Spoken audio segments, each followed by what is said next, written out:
Hey, this is Jennifer Jules Hart here at IndieQuest.com. Today I'm sitting with Christopher Kubasik, who's the creative consultant of the IndieQuest Film Tournament.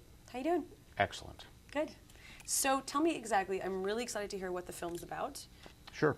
The concept is to have a series of shorts that can be combined into a feature film. Usually anthologies don't do that well, and I really thought it was important to have a structure so that the audience can have a sense of a whole feature film.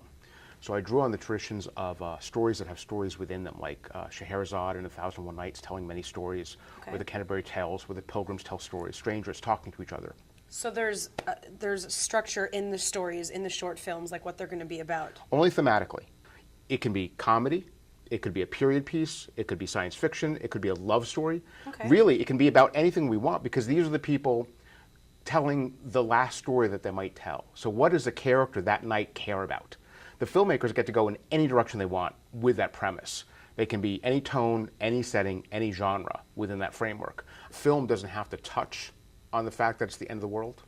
This might seem like a weird question. Are you using the short films that are entering the competition into the final film? Like you're taking those snippets and putting them... We're just taking the film. Short films get dumped into the feature. All of them? 5 of them are going to be chosen. Okay, so those 5 short films are now used in the stories that they're going to be talking about in the basement. In the film. Okay, awesome. So it's like this. We're two characters in the basement, and I say, I've got a story to tell. Once upon a time, there was a man, and then we dissolve into one of the short films. Ooh. So we write, basically, the framing device after the 5 films are picked. Okay. We design the framing device around the 5 chosen movies. Okay, cool. Yeah. So then the final film is about this whole picture. This last night. Okay. And then the last moments of the movie will be about whether the world ends or dies, and we find out what happens to the characters of the basement after they've been telling the stories.